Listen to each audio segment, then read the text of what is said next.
Libro de Jueces, capítulo número 7, hemos dado lectura del verso 1 al verso número 15. Haciendo tan solo un brevísimo recuento, si Gedeón fue llamado en un tiempo de gran angustia, como usted ya lo analizaba el día de ayer. El pueblo por 7 años estuvo prácticamente viviendo en la miseria. Madianitas, amalecitas y toda la gente del oriente, como dice la escritura en el capítulo 6, se habían levantado para devastar a Israel. La culpa la tenía el propio pueblo judío. Ellos habían desobedecido a la voz de su Dios. Y como reprensión divina, como disciplina, el Señor había permitido que sus enemigos se vuelvan a levantar y causen estos despojos, estos hurtos que dejaron prácticamente al pueblo sin comer. Todo lo que ellos sembraban, dice la escritura, lo arrebataron. Y esto fue motivo al 7º año de que el pueblo se levantara en clamor y comenzara a pedirle a Dios de su asistencia, para que los perdonara y para que el pueblo pudiera nuevamente retomar todo aquello que habían perdido. Dios por su parte no hizo caso omiso, sino que fue pertinente a la necesidad del pueblo. La Biblia, como usted lo sabe, nos dice: clama a mí y yo te responderé. Y el pueblo recibió respuesta, de pronto no como el pueblo lo hubiese querido. Posiblemente Dios podría haber derramado de su espíritu a toda la nación para que todos unidos se levantasen y puedan sacar a los madianitas, a los amalecitas y a los demás de sus territorios, pero Dios simplemente quiso tratar en esta vez hacerlo por medio de un solo hombre, y ese hombre es justamente Gedeón. Gedeón, como usted lo sabe, tuvo un encuentro con Dios. Puso a prueba el llamado, puso a prueba su invitación divina para poder ser él el instrumento que usaría. Y a través de muchas pruebas, Dios cada una de esas pruebas las fue confirmando con actos milagrosos. De allí al capítulo número 7, que es el texto que hemos leído, Gedeón ya está listo. Gedeón ha podido recopilar un ejército de 32,000 hombres.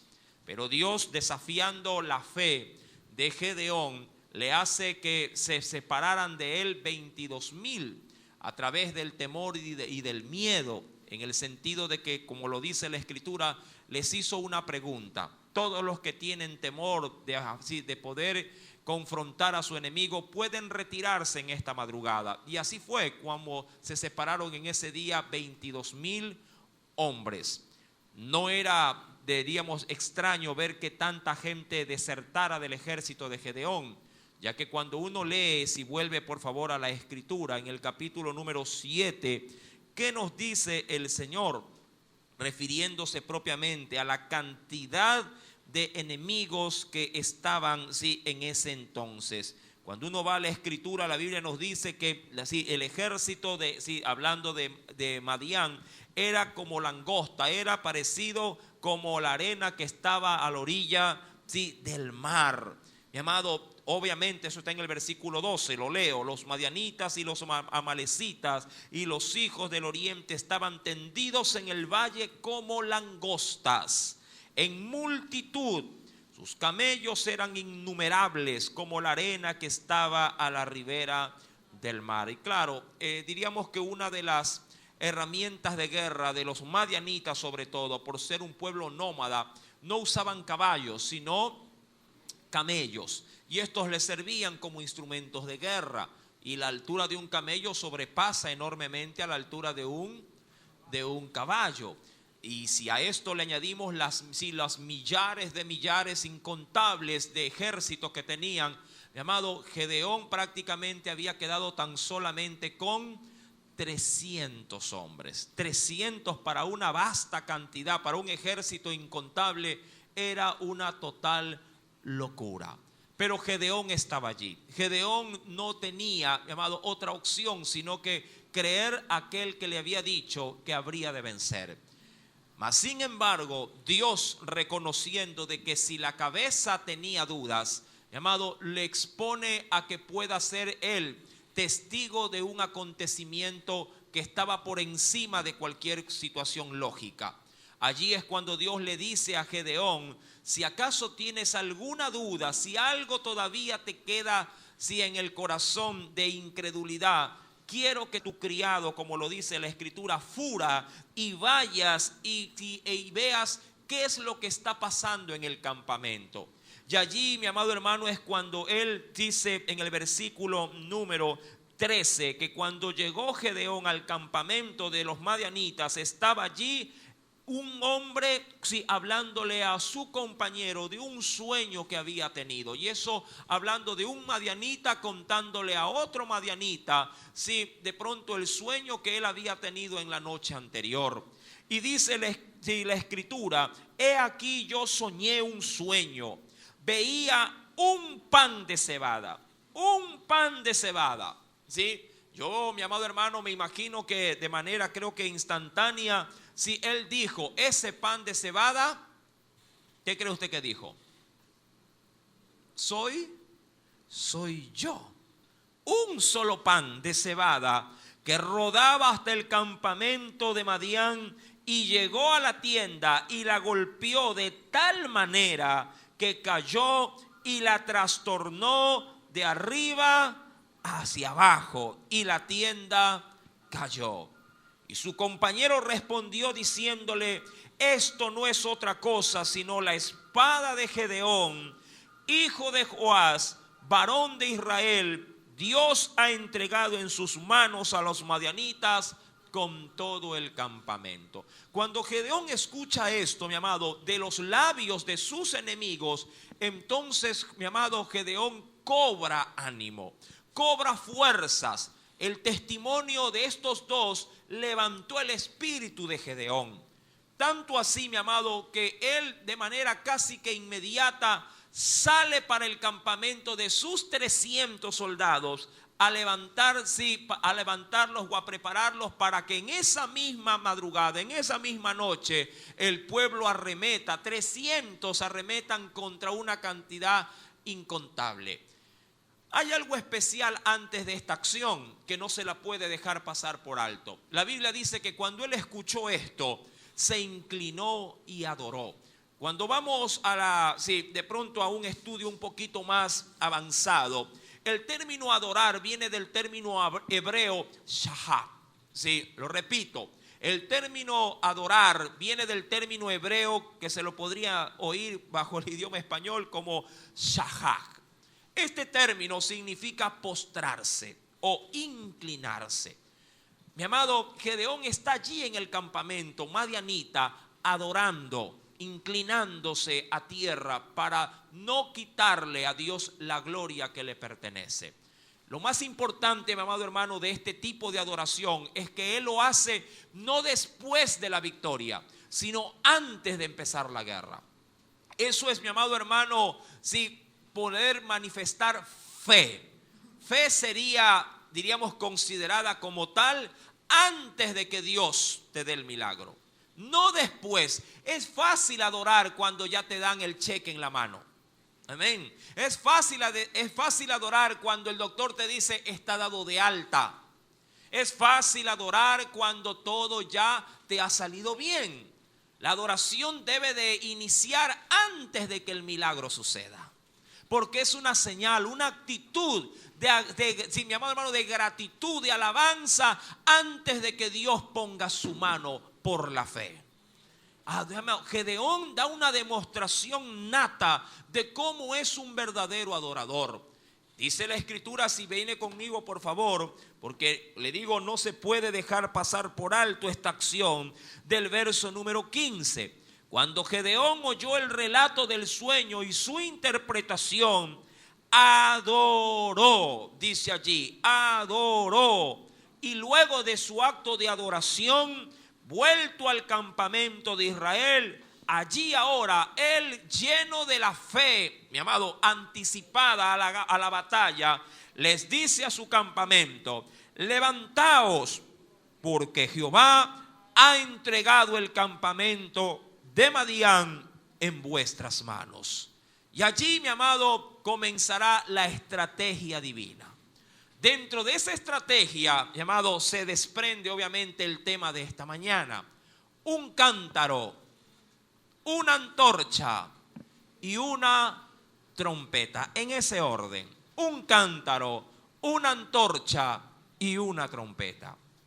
Ahora bien, la estrategia militar que Dios había planeado para este encuentro de pocos contra muchos, mi amado, no tendrá sentido alguno para ningún, diríamos, general en batalla.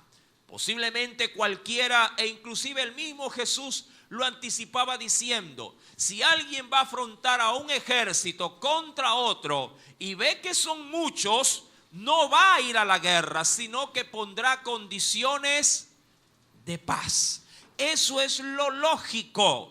Eso es lo que también Dios a veces en la lógica humana nos dice, que primero debemos de analizar muchas cosas antes de poder emprender un proyecto. Pero ojo, esto es bajo el orden de la mente natural, de la mente humana. Pero para las cosas de Dios, mi amado, lo ilógico tiene toda la razón para Dios. Lo absurdo en Dios agarra o adquiere coherencia. Ahora bien, dice la Escritura, mis santos hermanos, en el versículo número 16, que lo primero que hace Gedeón es, dice aquí, repartir los 300 hombres en 3 escuadrones. Está de más decir que cada escuadrón tenía ¿cuántos? 100 soldados. Esto hasta cierto punto para poder tratar de, diríamos, de aparentar algo que él no tenía. ¿Qué es lo que no tenía? Hombres para la guerra. Por lo menos la cantidad que él tenía no era en modo alguno lo necesario para la batalla. La noche estaba allí, posiblemente horas de la madrugada estaban allí, pero hay 100 hombres repartidos en 3 agrupaciones de 100. Y obviamente de pronto cada una de ellas separada a cada gran distancia. No sé, hoy por hoy la pandemia nos dice que debemos de estar así a 2 metros de distancia. Sí sabe la razón del por qué, ¿verdad? ¿Por qué? ¿Pero por qué? Deme una explicación técnica. Usted tiene 3 meses escuchando noticias. ¿Por qué?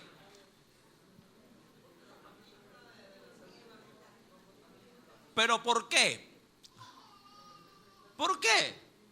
Porque el virus es tan pesado. Ya usted lo sabe, ¿verdad?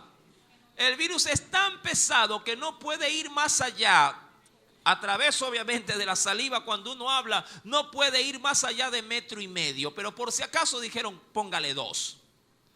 Es tan pesado en su conformación, sí, que simplemente a lo que usted posiblemente estornude, no avance más allá de 1,5 metros y cae al piso.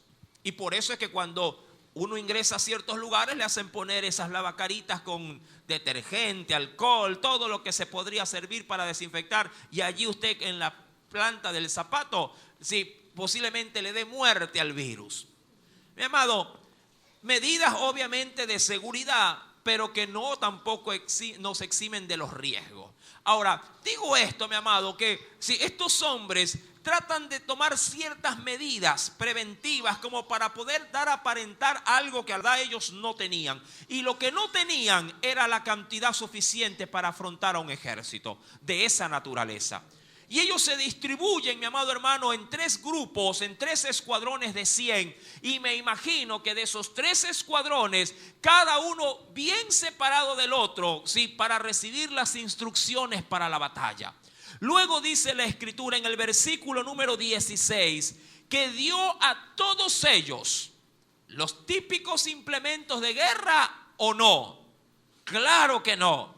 Dice la Escritura que les dio a cada uno trompetas en sus manos, cántaros vacíos, que no eran otra cosa más que vasijas de barro, y también dice la Escritura teas ardiendo, ¿sí?, dentro de los cántaros. Ojo, dentro de los cántaros, teas o antorchas ardiendo, para que las pongan dentro de los cántaros.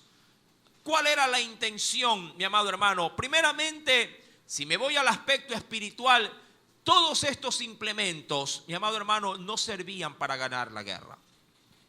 Dios habría de usar elementos fuera del orden militar.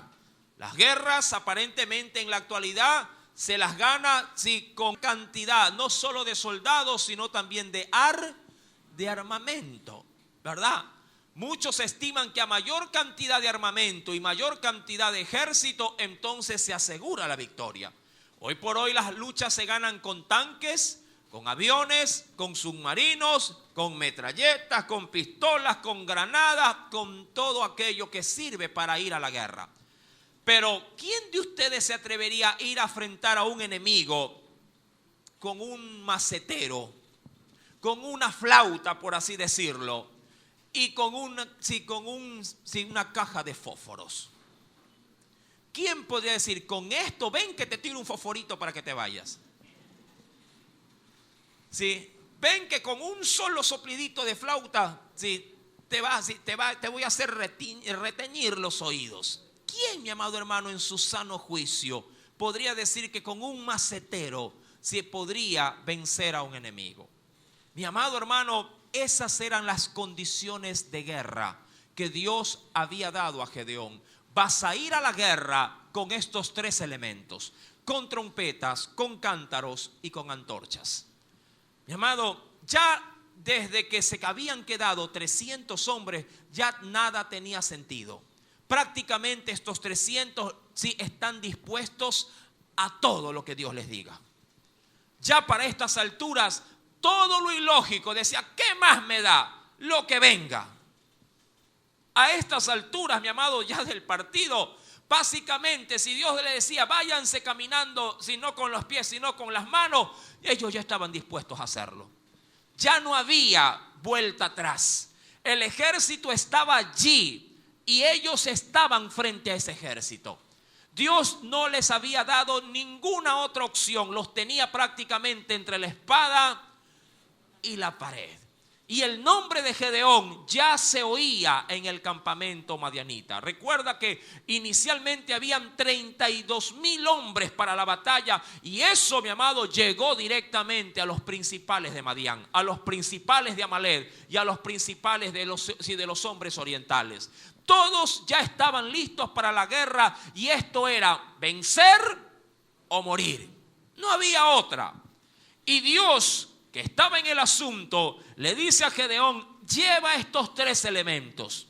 La escritura nos dice en el versículo 17, y vamos a empezar por aquí dando las referencias. Verso 17, y les dijo, ¿lo tiene? Y les dijo, miradme a mí y haced como hago yo. ¿Lo tiene? Miradme a mí y hacedlo como hago yo. Esto a mí me da un indicio de parte de Dios en esta situación. Solo Gedeón sabía la estrategia. Y él iba soltando poco a poco todo lo que habría de acontecer en la batalla. Hay situaciones en las que a veces Dios, mi amado, nos va dando la solución o la respuesta gota a gota. A veces cuando entramos en ciertos conflictos quisiéramos saber todo el plan de Dios. Quisiéramos saber toda la respuesta de Dios. Como para decir, ahora entiendo, Señor. Entonces sí, vamos todos. Pero porque has entendido el plan o la estrategia. Pero Dios en su soberanía a veces no te deja entender absolutamente nada en la batalla, nada en la crisis, nada en el conflicto, sino que día a día, gota a gota, te va dando lo que necesitas para poder, con la suma de todo eso, ver al final la victoria. No esperes, mi amado, entender el plan de Dios. No esperes también que otros entiendan el plan de Dios en tu vida.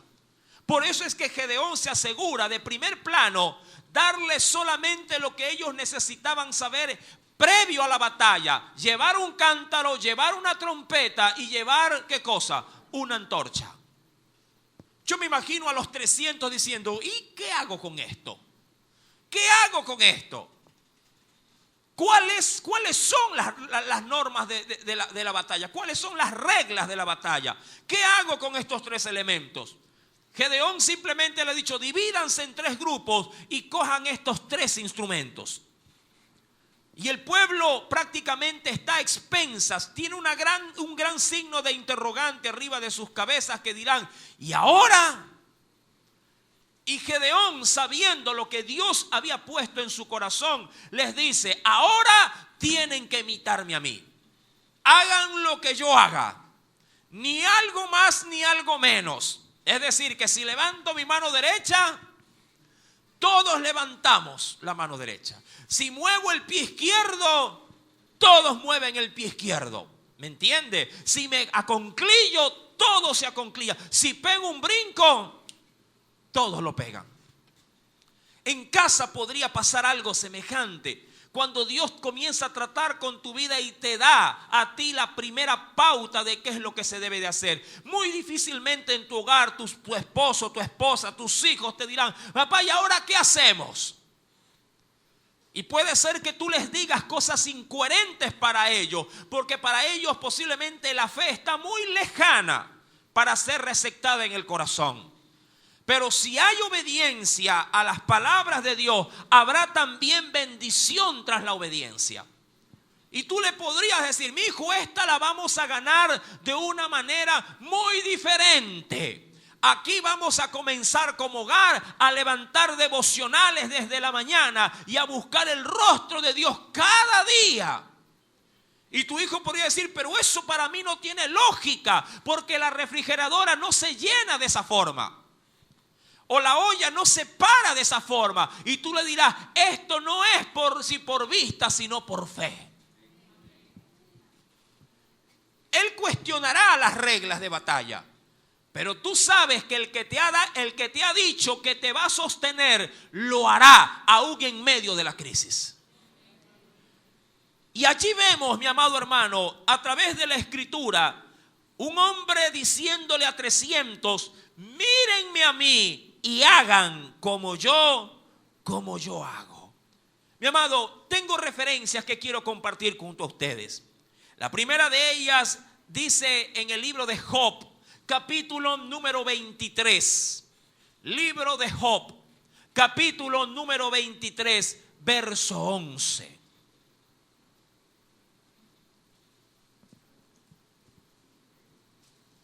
¿Lo tiene? Libro de Job, capítulo número 23, versículo número 11. Dice el Señor allí, hablando de este gran siervo de Dios. ¿Lo encontró? Libro de Job, capítulo 23, versículo número 11. Dice el Señor: mis pies, ¿lo tiene? Mis pies han seguido sus pisadas. Guardé su camino y no me aparté. Aquí vemos un gran referente. Job, ¿a quién seguía si no había a quién imitar? Mucha gente podría decir: hermano, puede ser que si haya alguien a quien yo pueda imitar, a quien yo pueda seguir, mi vida pueda tener otro rumbo, pueda tener otro tipo de estilo de vida. Pero ¿a quién sigo? Si miro a mi izquierda y es corrupto, miro a mi derecha y está descompuesto, miro al frente y ese va en camino de muerte, miro hacia atrás y están perdidos en los vicios. ¿A quién imito, Señor? Y ahí Dios te saldrá frente y dice: mírenme a mí, que soy manso y humilde de corazón. Amén. Mírenlo a Él. Job dijo: mis pies han seguido sus pisadas, aquellas que el Señor ha dejado en huella en la arena. Dice: ahí donde yo piso, pisa tú. ¿Me entiendes? Gedeón transmitió esa necesidad. Lo que yo haga, hazlo tú. Deja de poner excusa. Deja de decir: es que no hay quien seguir. Síguelo a Él. Si tanto de pronto te enoja ver cómo fallan los demás, cómo fallan los que están en tu entorno, mi amado, entonces pon tu mirada en Cristo. Síguelo a Él, pero no uses la excusa de que como no hay a quien seguir, no se puede seguir a Dios. Dice la escritura en Filipenses capítulo número 3.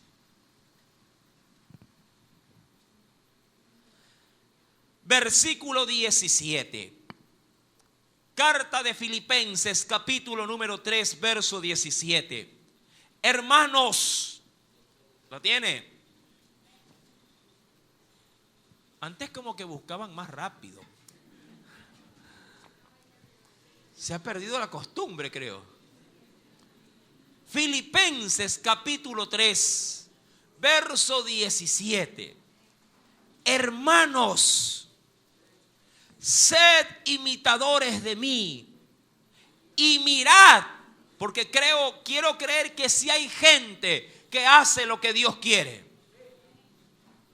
Sed imitadores de mí y mirad a los que así se conducen, según el ejemplo que tenéis en quienes, en nosotros.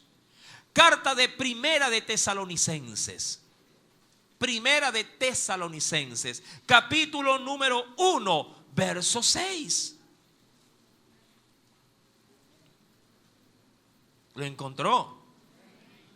¿Qué dice allí el Espíritu de Dios? Primera de Tesalonicenses, capítulo 1, verso número 6. Y vosotros vinisteis a ser imitadores de nosotros y del Señor, recibiendo, mira, y esto es lo importante, recibiendo la palabra en medio, ¿qué dice allí, mi amado? En medio de gran tribulación, pero en medio de la tribulación la recibieron, dice la Escritura, con gozo en el Espíritu Santo. En medio de la crisis, Gedeón, ¿qué hizo? Adoró. Y luego de adorar a Dios, descendió al campamento de los 300 y les dijo: ahora sed imitadores de mí. Amén. Cuando vamos a la Escritura, mi amado hermano, allá en Hebreos capítulo 6, quiero dar esta última referencia con respecto a esto. En Hebreos capítulo 6, verso 11 al 12, dice el Espíritu de Dios lo siguiente. Hebreos 6, verso 11 al 12, dice: pero deseamos que cada uno de vosotros muestre la misma solicitud o el mismo interés, como lo quieras entender. ¿Lo tiene? Hebreos 6, verso 11 al 12. ¿Ya lo encontró? Pero deseamos que cada uno de vosotros muestre la misma solicitud o el mismo interés. ¿Hasta cuándo? ¿Hasta cuándo? Hasta que se te arregle el problema. Hay gente que muestra solicitud e interés en buscar de Dios mientras dura la crisis. Mientras dura, si ya voy a tiempo actual, mientras dure la pandemia o la cuarentena. Pero la Biblia dice: muestra interés hasta el fin. Y mi fin es cuando Cristo venga a verme. Y dice la Escritura: a fin de que no os hagáis perezosos. Yo iba a decir vagos, pero no lo digo. A fin de que no os hagáis perezosos, sino como Dios te quiere, imitadores de aquellos que por la fe y la paciencia, ¿qué hace? Heredan las promesas. ¿Y qué promesa quería heredar Gedeón? La victoria en contra de los madianitas.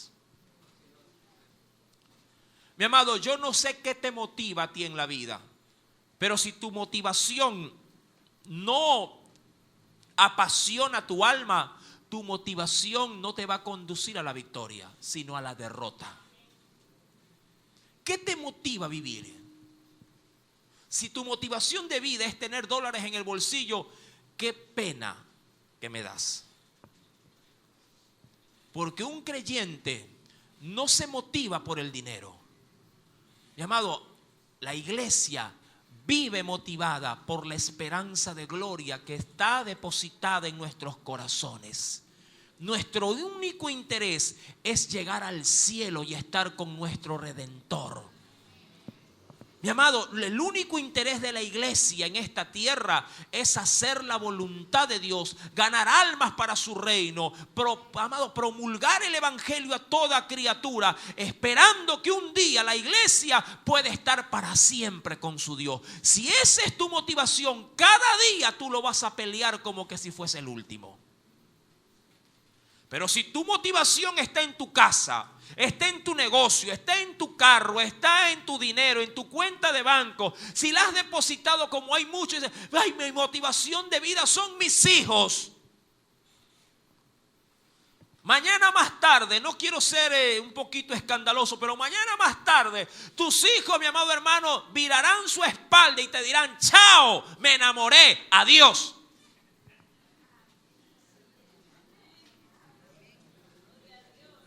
Duro, ¿verdad?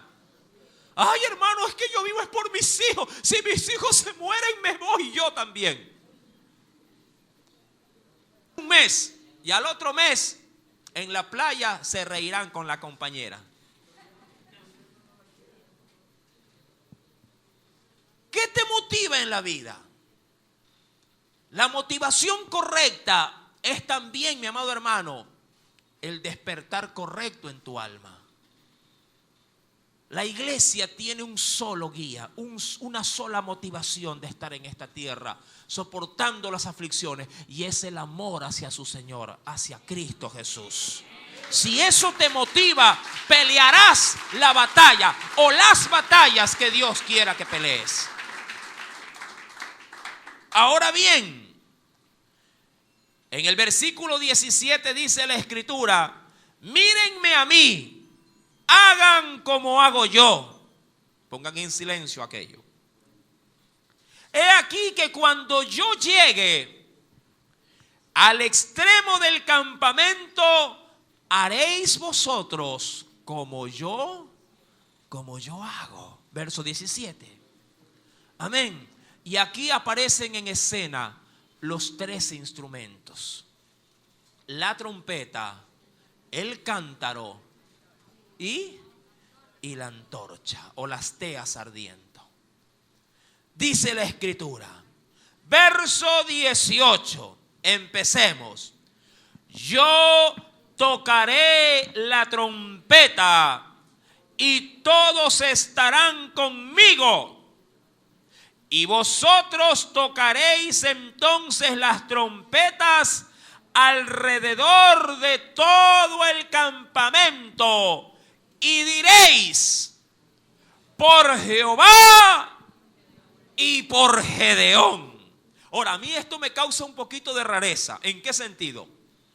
300 hombres, no sé cómo le harían, pero tenían que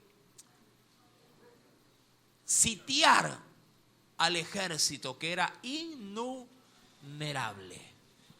300. Es como que una hormiga trate de abrazar a un elefante. Parece una locura. 300 hombres tenían que estar reagrupados en 3 grupos y a su vez esparcidos hasta el punto de poder rodearlos. Dirá, pero me pides cosas imposibles.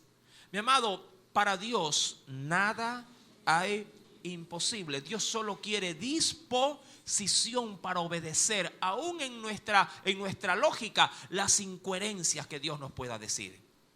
¿Cómo quieres que lo confronte? Rodea a tu enemigo, rodearlo.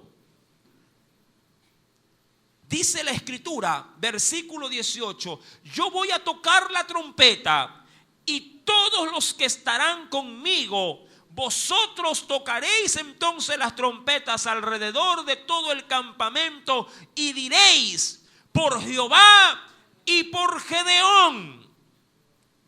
Llegaron pues Gedeón y los 100 hombres, porque él comandaba a uno de esos grupos, que llevaban consigo al extremo del campamento, al principio de la guardia de la medianoche, cuando acababan de renovar los centinelas, y tocaron las trompetas y quebraron los cántaros que llevaban en sus manos, Y los 3 escuadrones tocaron las trompetas y quebrando los cántaros tomaron en la mano izquierda las teas y en la derecha las trompetas, con que tocaban y gritaron por la espada de Jehová y de Gedeón.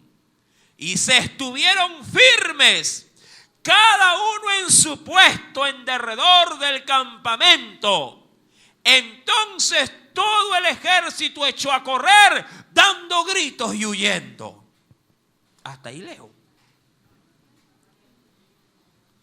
Nadie fue con ni una sola espada, por lo menos no hasta ese momento. O si la llevaban bien enfundadas en las vainas.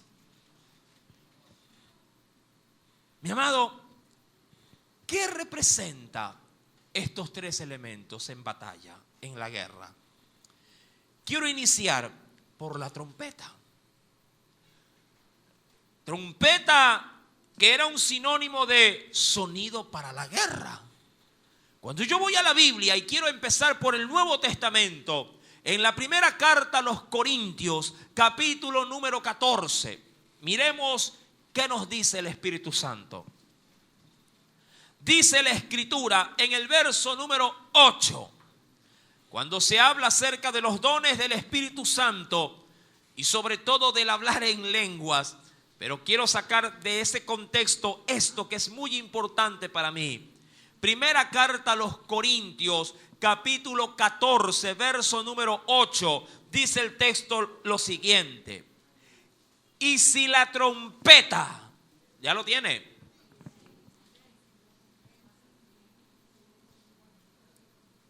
y si la trompeta diere sonido incierto, es decir, sonido que no se pueda reconocer, ¿quién se preparará para la batalla? Es decir, cuando Israel, dispuesto para poder salir a las guerras tradicionales en los tiempos de la guerra, cada trompeta tenía que ser manipulada y tocada de acuerdo al sonido propio de la nota para la batalla. Es decir, que cada sonar de trompeta tenía un propio identificador de qué se anunciaba a través de ella.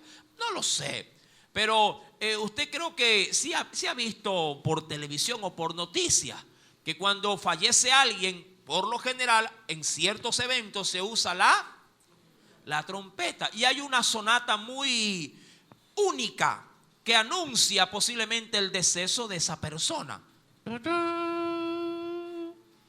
¿Se acuerda? ¿No se acuerda? Igualito, ¿verdad?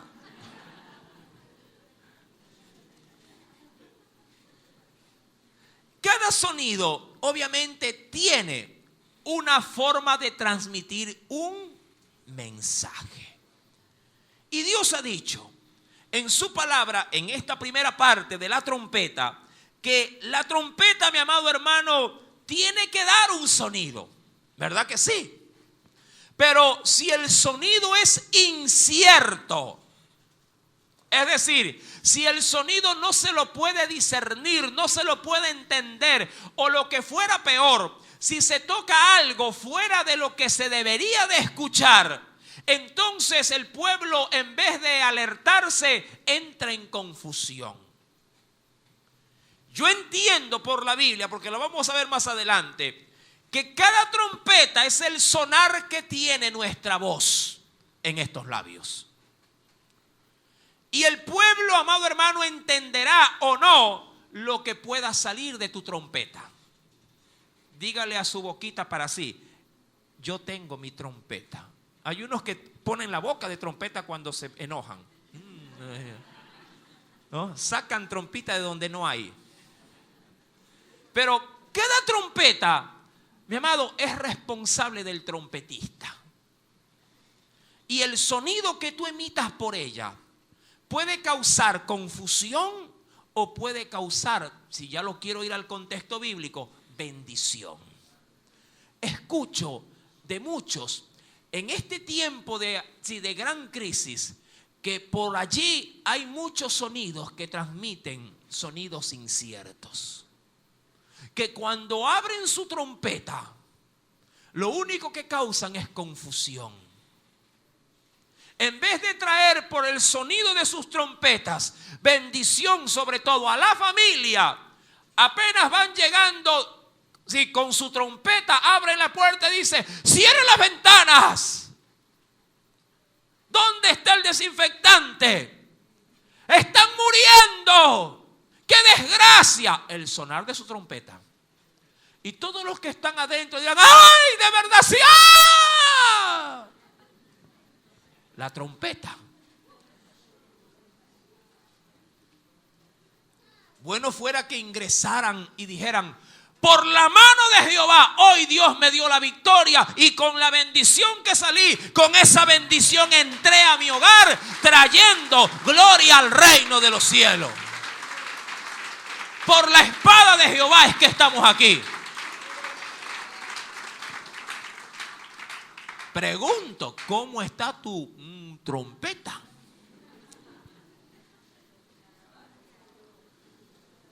¿Qué anuncia tu trompeta? No digo trompudo, no dije eso. Trompeta. ¿Cómo está? ¿Emite un sonido incierto? ¿O de tus labios sale palabra de Dios? De lo que tú emitas por esa trompeta, el pueblo se alentará o el pueblo se desanimará. Mi amado hermano, mi trompeta no es la trompeta del Estado, es la trompeta de Dios a través de su palabra. ¿Sí me entiende? Mis labios deben transmitir la voz de Dios. Si yo me pongo a transmitir la voz del Estado, hoy no estuviéramos aquí los que estamos. Y si algo Dios nos ha dicho es que debemos primeramente de ser gente de inspiración para otros. Si yo como líder digo: ¡ay, Señor! Si voy a esperar, mi amado hermano, que el Estado me diga cuándo dar culto, cuándo predicar la palabra, cuántos deben de entrar a una iglesia, que la iglesia, amado, a ver, la iglesia primeramente no es para los sanos. Yo quisiera tener la iglesia llenos de puro COVID-19 en cada puesto, para orar por ellos y que el Señor se lleve la gloria sanándolos. ¿Me entiende? Y mi trompeta debe llamar a los enfermos. Imagínate que mañana más tarde venga otro virus, aun cuando ese virus ya está, el virus del divorcio, y que yo diga: no, a ver, déjeme darle el termómetro. Hoy está separado, usted no entra a la iglesia, vaya para allá. Es que a la larga eso es lo que me están diciendo. Por lo menos aquí no se puede llevar a cabo esa orden. Porque Jesús me ha dicho: venid a mí todos los que estáis cansados y trabajados, y yo os haré descansar. Este lugar es un lugar para gente rota, para corazones opacados, para personas con amargura, para gente enferma. Cuando el hospital te dice desahuciado, la iglesia dice bienvenido. ¿Me entiendes? ¿Me entiendes? ¿Cómo tú transmites tu sonido de trompeta? Turbas a la iglesia, porque el único que se debería de turbar con mis palabras es aquel que no tiene a Cristo, para que se arrepienta y venga a los pies de Cristo. Pero mi trompeta en medio del pueblo es para prepararlos para la batalla. Y dice la Biblia: si la trompeta diere su sonido incierto, ¿quién se preparará para la batalla? Ven conmigo a Joel, capítulo 2 de Joel, profeta Joel, capítulo número 2. ¿Cuánto estamos aprendiendo? Amén. Joel capítulo número 2, dice el Espíritu Santo, verso número 15.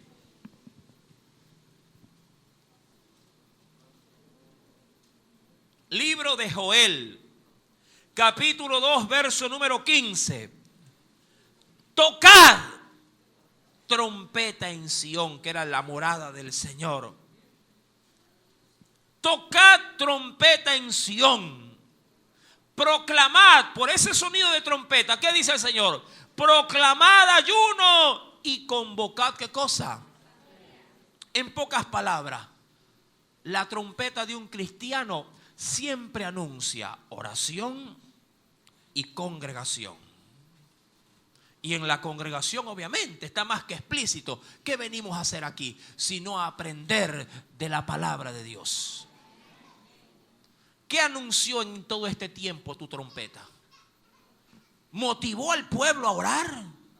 ¿Motivó al pueblo a congregarse, a estar ahora más que nunca unidos en la razón de vida del creyente, que es el alimento espiritual? La escritura es clara al decir toquen trompeta, pero la trompeta debe de transmitir oración y búsqueda de la palabra del Señor. Búsqueda de sus atrios. Dice aún más la Biblia en el libro de Oseas, capítulo número 8, verso número 1. Pon a tu boca trompeta. Porque hay quienes ni trompeta tienen. Oseas, capítulo 8, verso 1. Hay quienes tienen oxidada la trompeta.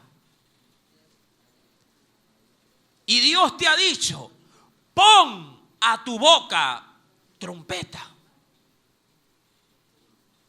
Como águila viene contra la casa de Jehová, porque traspasaron mi pacto y se rebelaron contra mi ley. ¿A dónde apunta este sonar de trompeta?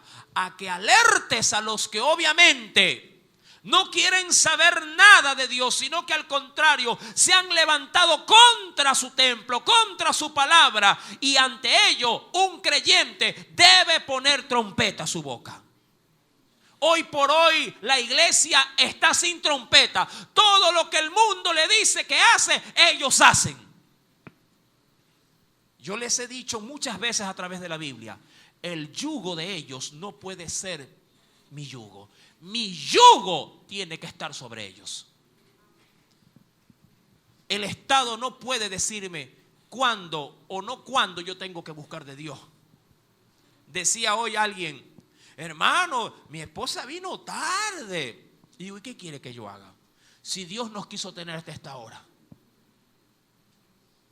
Es verdad que tenemos un horario y tratamos en Dios de respetarlo, pero cuando el Espíritu Santo comienza a moverse, ¿quién le puede decir, Señor, son las 9, hasta aquí ya no puedes trabajar? Hágame el favor. ¿Quién podrá decirle a su creador, no, Señor, yo quiero que me hables y me profetices hasta las 5? A las 5:01 estoy ocupado. O a las 5:01 me han dicho que debo de cerrar y hasta aquí se atiende al cliente. Mi amado, esto no es un negocio. Esto es un lugar, un centro de adoración, un centro en el cual el Espíritu Santo manda y ordena. Te guste o no te guste. Todos, eso sí, tienen la libertad de pararse e irse cuando ellos lo desean. Pero el que quiere de Dios sabe que este manjar, mi amado hermano, no nos será quitado. Y el Señor dice en ese texto, pon a tu boca trompeta, no calles. ¿Por qué? Porque hay un águila que viene contra la casa de Jehová. Porque han traspasado mi pacto y se han rebelado contra mí. Imagínate, no me gusta hablar de política, pero ya, pues, ¿qué más queda? Dan que hablar. ¿Cómo esa gente corrupta, perversa, hecha de su corazón, mi amado hermano, una avaricia, serán ellos los que me digan cómo yo debo de tener el culto? Que se llevan el dinero pero a manos llenas. Que ellos me digan a mí cómo adorar al Señor y hasta cuándo y hasta qué hora debo yo de rendirle culto a mi Dios. Están, mi amado hermano, zafados de la cabeza. Es como que el diablo me diga a qué hora debo de abrir, a qué hora debo de cerrar y cómo debo de adorar. Es verdad, debemos de orar por nuestras instituciones. Debemos de orar por los que están en las autoridades. Debemos de seguir velando con nuestra oración, mi amado, clamando para que el Señor les dé liberación de esa mente y de ese corazón. Pero de eso a que ellos me digan hasta qué hora debo de buscar de Dios, a qué hora tiene que estar abierto o cerrada una iglesia, eso es otra cosa. Yo les mandé un videíto, ¿sí lo vieron? Muy bueno, ¿verdad?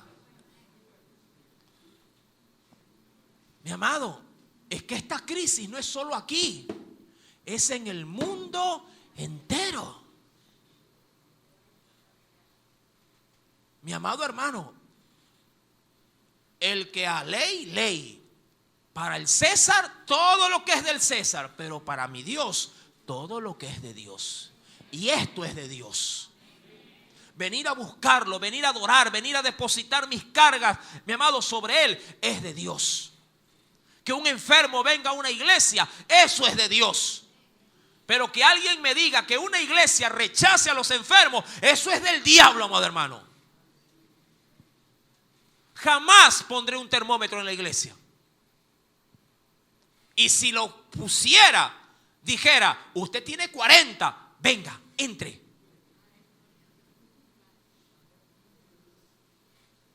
¿Me entiende? Usted tiene el hogar que se le destruye, hecho pedazos, venga. Lo voy a botar. ¿Dónde? ¿En qué locura, mi amado, se fundamenta esta gente? Posiblemente aplique eso en una cantina, en una barra, en un barrio de tolerancia, pero en una iglesia es una locura. Nuestra trompeta debe de anunciar que Cristo está aquí esperándolos, no rechazándolos, sino recibiendo a todo aquel que está enfermo y que necesita una palabra para poder en ellos surgir un milagro. Amados hermanos, pero no solo era la trompeta, también había un cántaro, una vasija de barro. En ese sentido, mi amado hermano, recordando lo que decía Jueces capítulo número 7, versículo número 20. Y los 3 escuadrones tocaron las trompetas. Pero también, ¿qué hicieron, mi amado hermano? Quebraron, dice la Biblia, los cántaros. Y tomaron en la mano izquierda luego, las teas. Y tocaban, obviamente, en la derecha, dice aquí, las trompetas con las que tocaban. Y gritaron por la espada de Dios y de Gedeón. Refiriéndonos al cántaro, es necesario entender primeramente que Dios fue muy sabio al manifestarles que el cántaro tenía que ser estrictamente algo que sea rompible. Ellos sabían por la naturaleza propia de que los cántaros eran de este material, de barro, para que se puedan romper. Hay quienes dicen, hermano, yo tengo mi cántaro pero de hierro, que no es otra cosa más que el corazón. Hay otros que lo tienen de piedra, que no importa que puedan ver ni que puedan oír, para ellos la insensibilidad de sus corazones no los conmueve para nada.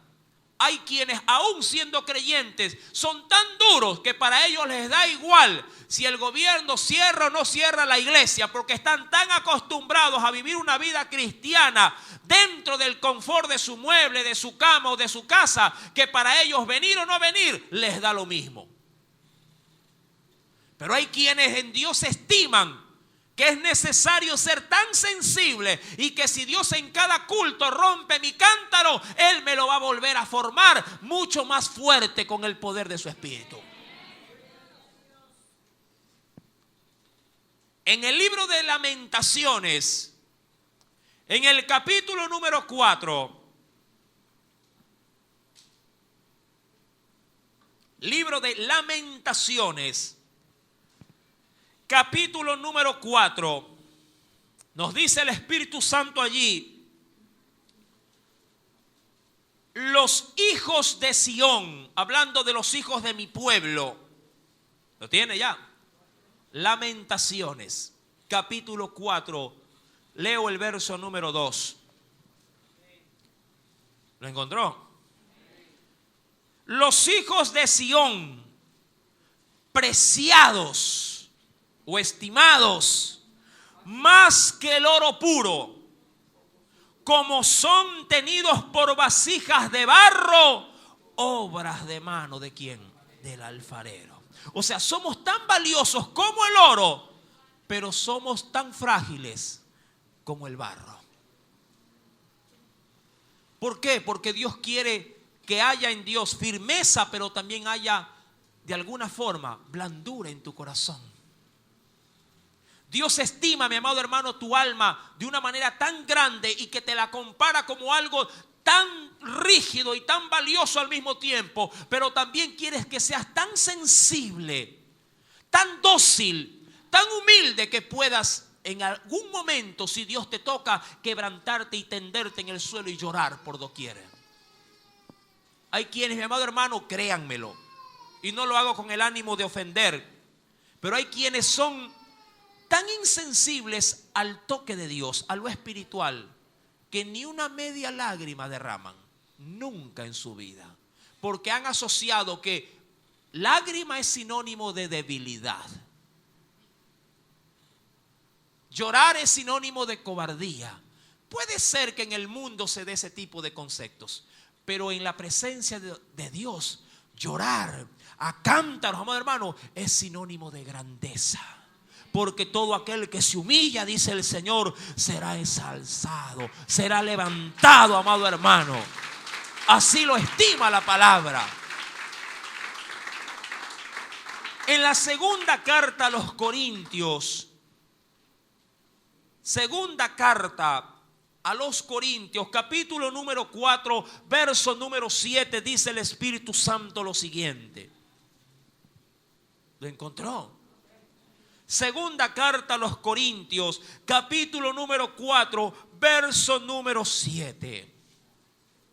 Pero tenemos este tesoro. ¿En qué? En vasos de barro, o en esos cántaros, para que la excelencia del poder sea de Dios y no de nosotros. ¿Sí me entiende? Donde Dios ha depositado tanta gloria, tanta adoración, tanta palabra, tanto conocimiento, tantos dones, en donde lo ha depositado el Señor, en vasos de barro. ¿Para qué? Para que cuando Dios quiera que se rompan, se tienen que romper.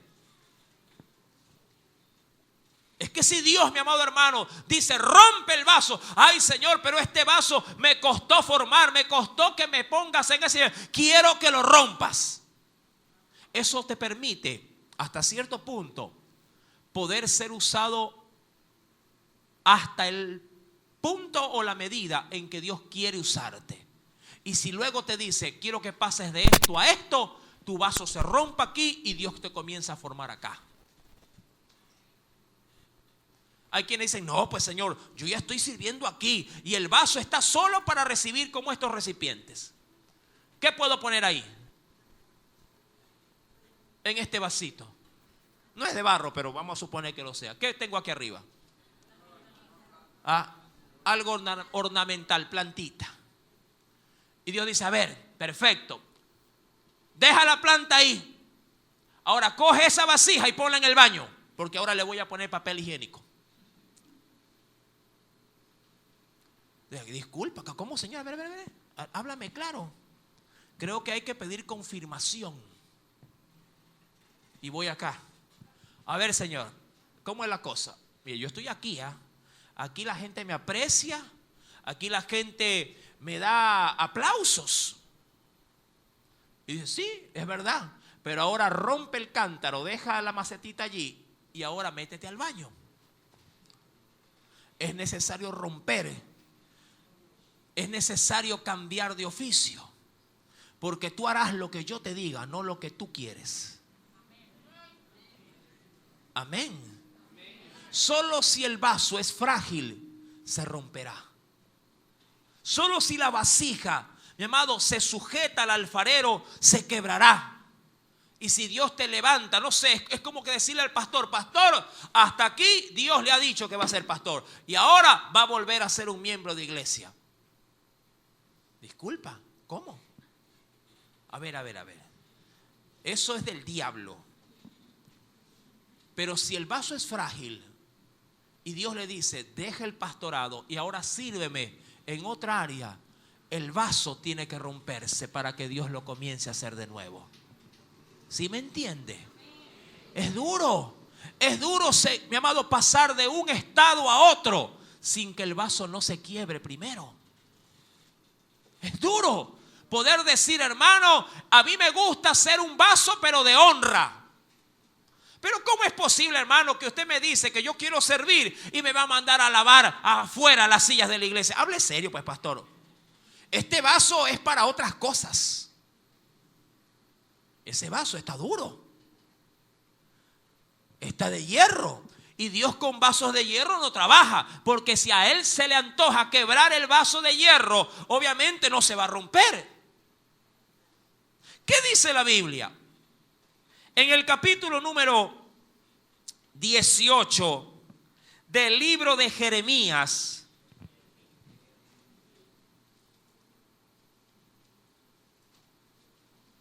Jeremías capítulo 18, verso número 6. ¿Qué dice? A mí me encanta porque es una bonita alabanza cuando se canta al Señor diciéndole que Él es el alfarero y nosotros somos el vaso, ¿no? Y que Él haga conmigo lo que quiera. ¿Verdad? Es una preciosa alabanza. ¿Lo tiene? Es un corito, de hecho, no, yo soy tu vaso, Señor. ¿Y qué dice? Haz de mí lo que quieras, ¿verdad? Linda alabanza. Pero cuando Dios comienza a coger el vaso y lo quiere romper, ¡ah, Señor! ¿Qué vas a hacer? Voy a romper el vaso. Jeremías 18, verso 6. ¿Lo tiene? ¿No podré yo hacer de vosotros como este alfarero, oh casa de Israel? Dice Jehová, he aquí como el barro en la mano del alfarero, así sois vosotros en mi mano, oh casa de Israel. Aún más, Romanos capítulo 9, verso 21. Ven rapidito al Nuevo Testamento. Carta a los Romanos, capítulo 9, verso 21. Dice allí el Espíritu de Dios. ¿Lo encontró? Batalla bíblica, vamos. Romanos 9, verso 21. Dice el Señor allí, ¿o no tiene potestad el alfarero sobre el barro para hacer de la misma masa? Ojo, no de otra, porque Dios usa tu vida para hacer los jarros que Él quiera, para hacer de la misma masa un vaso para honra y otro para deshonra. Ser vaso de barro, ser un cántaro en las manos de Dios es estar dispuesto, si así el alfarero lo ordena, a ser tirado y hecho pedazos. Dios va a tocar tu vida. Y si en algún momento te pide, derrámame delante de mí, tu corazón, tienes que hacerlo. No es fácil humillarse, pero uno tiene que empezar doblegándose a sí mismo. A veces dice, hermano, pongámonos de rodillas, y la gente de pie. Hermano, cante. Hermano, un aplauso de júbilo. A veces hay que vencerse.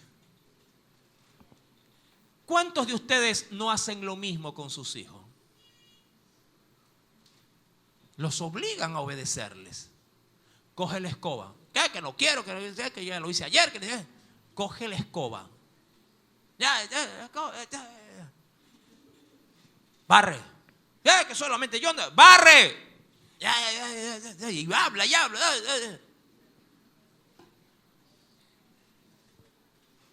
¿Se revela el vaso o no? Lava los calzones. Lava. Restrega bien. Otra vez. El vaso es duro. Es duro el vaso. No quiere romperse. Hermano, venga a predicar. No, que yo no predico, que eso no es para mí. Que predique, hermano. No, que ya le he dicho que yo no tengo tiempo. Predica. Usa la trompeta. Amén, aleluya. Oiga, se fue el gozo. Se fue el gozo. Hasta los calzones se reían. Congrégate, hermano. No, que yo no me congrego, que a mí no me ordena el pastor. Si no es el pastor, es Dios que ha dicho: no dejemos de congregarnos como algunos tienen por costumbre. Pastor lo único que hace es recordarte lo que Dios dice. Ora, hermano. No, que yo no oro. Ora. Por eso es que nunca puedes salir de la crisis. Siempre andas cayendo en el mismo pecado. Orad para que no entréis en tentación, dice el Señor. Hermano, es que me siento débil. No oras, pues, hijo de Dios. Si no oras, siempre vas a caer. Siempre vas a tropezar con la misma piedra. El vaso tiene que estar dispuesto a quebrarse. Si no te quiebras, no va a fluir el fuego, que es lo que nos toca. ¿Cuántos quieren ver el fuego de Dios en su vida? A quebrar vasos, pues entonces. Cuidado, va a llegar a la casa y va a quebrar puro. No, tírese usted. Dice la Biblia, vamos por lo último. ¿Qué decía Jueces capítulo número 7? ¿Lo tiene? Espero que sea de hambre.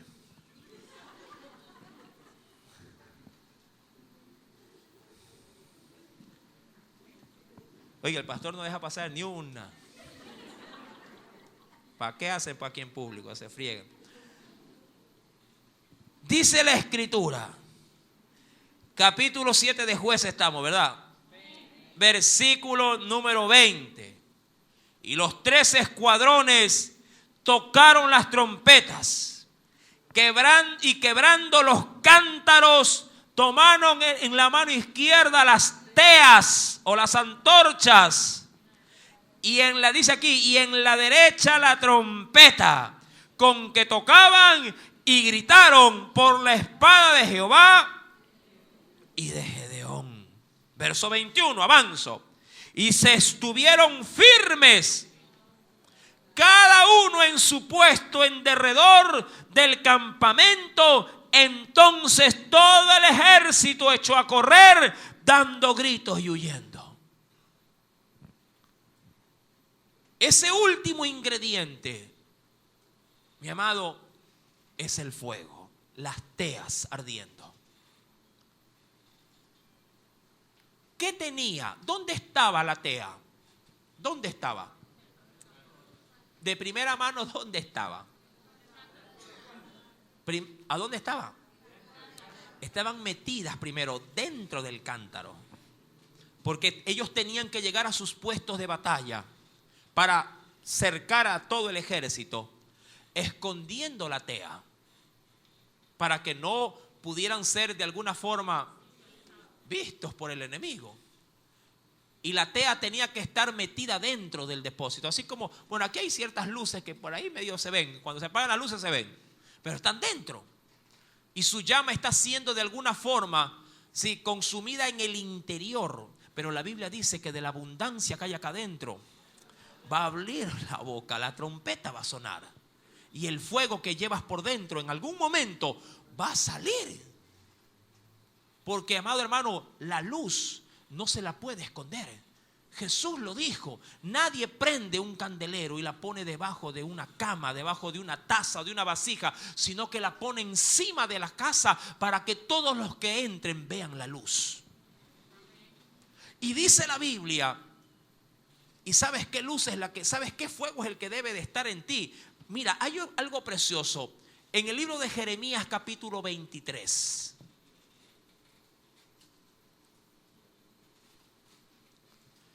Libro de Jeremías, capítulo 23.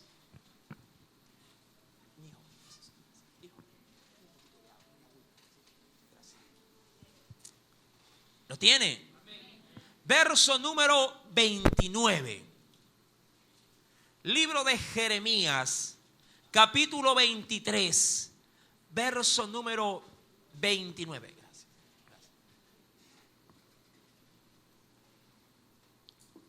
¿Ya lo está viendo? Leámoslo. ¿Qué dice el Espíritu Santo? No es mi palabra. ¿Lo tiene? No es mi palabra como fuego, dice Jehová, y como martillo que quebranta la piedra. ¿Qué debe de haber en el cántaro? Fuego. ¿Qué debe haber en el cántaro?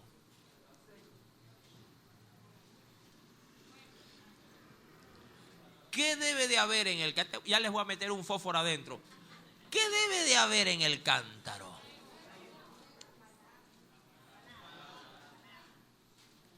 ¿No es mi palabra como fuego? ¿Qué debe de haber en el cántaro? Palabra de Dios. ¿Qué tienes en tu cántaro? ¿Qué tienes? Orgullo. ¿Qué tienes? Rencor. ¿Qué tiene tu cántaro? Odio por esa situación. ¿Qué tiene tu cántaro? Temor. Mi amado, el cántaro tiene que estar lleno del fuego, de la palabra de Dios.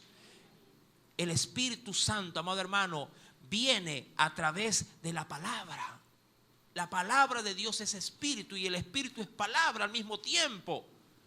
Toda palabra es inspirada por Dios y es útil, dice la Biblia, ¿para qué? Para enseñarnos, para redarguirnos, para exhortarnos. Es que, amado hermano, cuando el cántaro se rompe, entonces aflora de lo que tú mismo le has alimentado. Si todo el día la alimentas tu cántaro de puro Free Fire, ¿qué hablarás cuando el cántaro se rompa? De las estrategias, de que esto saca el poder, de que aquí se dispara. ¿De qué hablará tu vida? Si pasas todo el día metido en el Facebook, ¿de qué hablará tu vida? ¿De qué estás llenando el cántaro? ¿Qué hay en tu cántaro, amado hermano? ¿Le dedicas tiempo a la palabra?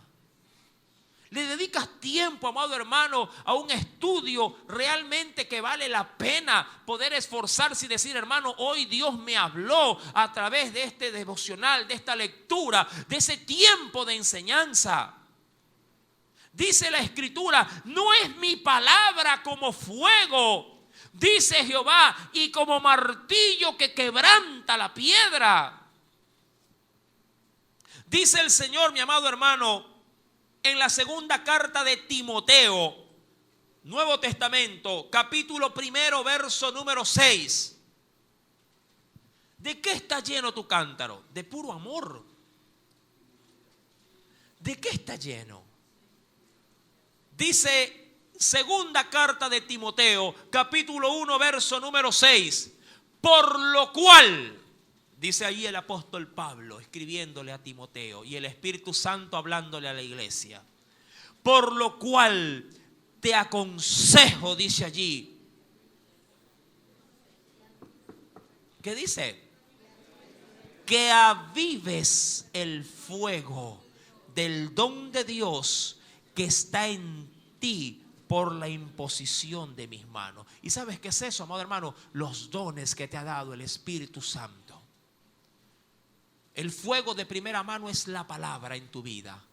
2, su Espíritu y lo que Él te ha dado como responsabilidad que hagas. A ti te toca echarle leña a tu fuego, a tu cántaro. ¿Qué Dios te ha dicho que hagas? ¿Cuánta gente en vez de tirar leña al verdadero fuego que debe de estar encendido, le tira agua? Y en vez de cada día estar más luminosos, están más fríos que un témpano de hielo. ¿Sabes por qué? Porque tú mismo te encargas de apagar la llama. Tú mismo, al dejar de orar, apagas la llama. Tú mismo, al dejar de venir a la casa del Señor, apagas la llama. Tú mismo, al dejar de buscar de Dios, mi amado hermano, y de hacer su voluntad, apagas la llama. Y cuando te das un cuenta, dices, hermano, ore por mí. Ya no siento al Señor. Y Dios tiene nuevamente que venir con un encendedor y decir, a ver, aquí está. Pero prende tu corazón. Él prende. A ti te toca mantener viva. El templo en Jerusalén se mantenía alumbrado por las lámparas, por el candelabro de 7 brazos. El sumo sacerdote tenía y debía mantener la llama del candelero siempre prendida. En los tiempos de Samuel, Elí se descuidaba del candelero. Y la Biblia dice que antes de que la lámpara de Dios se apague, Dios llamó a Samuel. Porque Dios no dejaría que su templo tuviese la luz apagada, que el fuego se extinga. Por eso es que en cada iglesia siempre hay un remanente que busca, que ora y que clama. Y esa es la luz que mantiene a veces grandes ministerios. ¿Cuántos son ese remanente? ¿Cuántos son ese grupo que dicen, no, hermano, así se caiga el mundo, el fuego de Dios debe de seguir resplandeciendo en medio de la tanta oscuridad? Yo no puedo permitir, mi amado hermano, que el mundo apague mi llama. No puedo permitir que leyes que vayan en contra de lo que es un verdadero culto hacia Dios sea menguado, sea manipulado o sea, amado hermano, sí, direccionado por el hombre que no teme de Dios. La Biblia dice en su palabra, te aconsejo que avives el fuego del don de Dios que está en ti, la cual, ¿qué dice? Fue dado por la imposición de mis manos. Dios un día te ministró, Dios un día te dijo, recibe de mi espíritu. Un día oraron por ti y alguien te dijo, esto ha dicho el Señor y esto es lo que tengo para ti. Pero descuidaste el don, descuidaste el fuego, lo apagaste cada vez que te dedicabas más al televisor que a la Biblia. Lo apagaste cuando tuviste que elegir entre el deporte o venir a la casa de Dios. Lo apagaste mientras dijiste, qué chévere la película, oro mañana el 2 horas y compenso lo de hoy. ¿Me entiende? Nos hemos nosotros mismos encargado de apagar algo que Dios encendió y que dijo, no quiero que lo apagues nunca. Por eso el Señor ha depositado de su espíritu en nosotros, para que nosotros por medio de Él mantengamos nuestra nuestra llama encendida. Pero los hombres, mi amado hermano, obviamente los hombres que no temen de Dios, apagan, ahogan el fuego de Dios. Para aquella combustión se necesita 2 elementos. Sin esos 2 elementos no hay fuego. Primero, ¿cuál es? No, hablando humanamente. 2 cosas. ¿Qué cosa? Oxígeno. Si no hay oxígeno, no hay combustión. Y algo que haga combustión.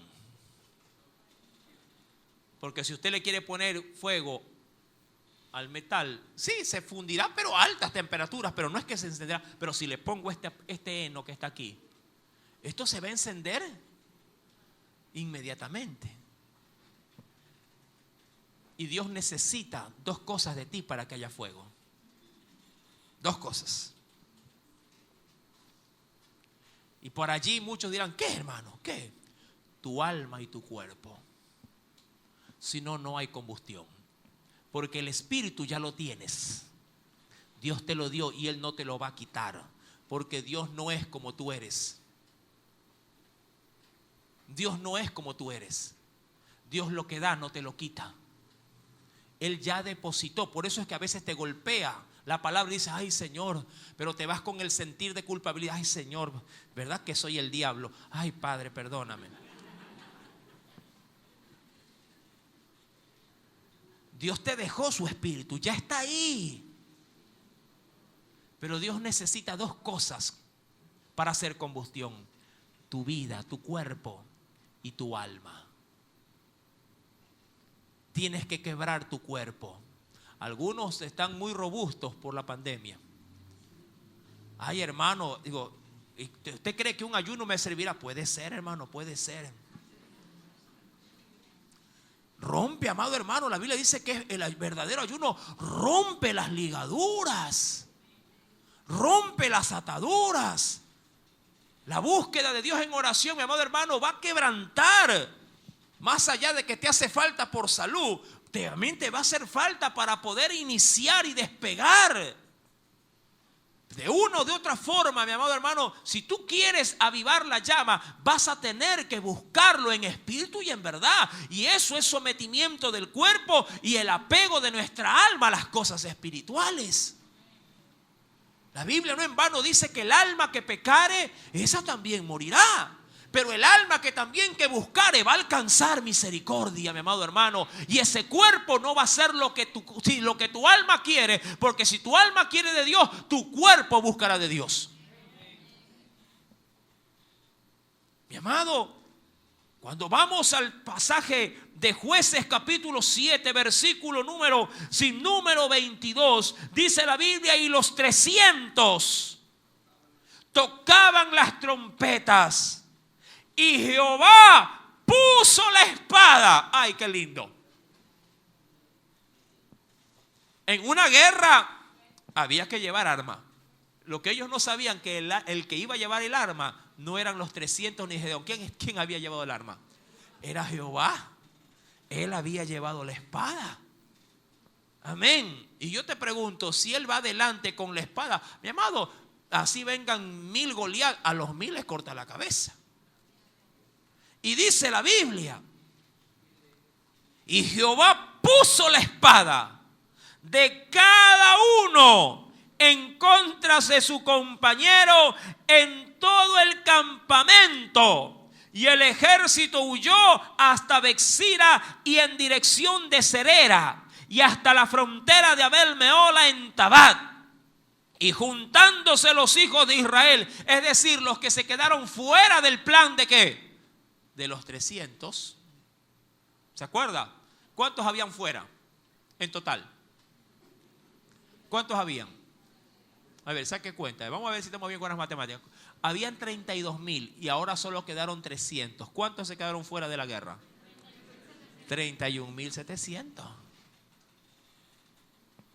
Y juntándose los de Israel, de Neftalí, de Aser y de todo Manasés, siguieron a los madianitas. Y Gedeón también envió mensajeros por todo el monte de Efraín diciendo: descended al encuentro de los madianitas y tomad los vados de Bet-Baara y del Jordán antes de que ellos lleguen.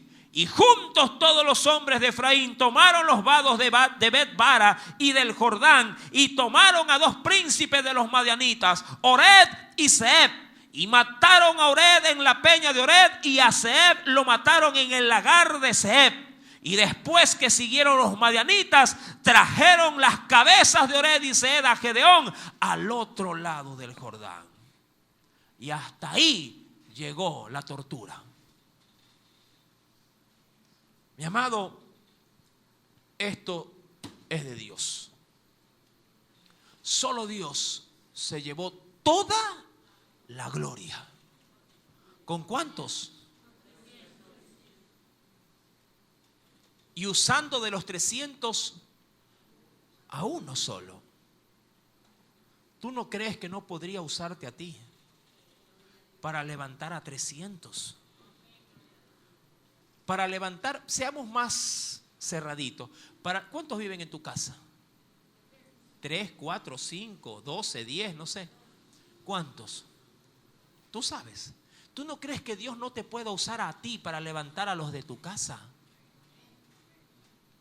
Para levantar no a 300, de pronto a esos 3 vagos y flojos que están en la casa. Para levantar esos 5, esos 6 que están en tu casa. ¿Tú no crees que Dios no te puede usar a ti? Claro que Dios te puede usar, pero necesita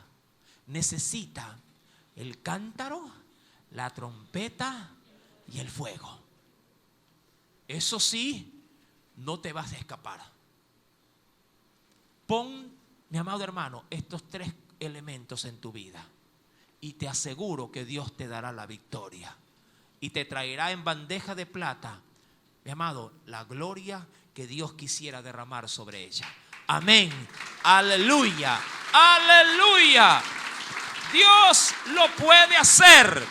Necesita tu cántaro, necesita tu trompeta y necesita el fuego.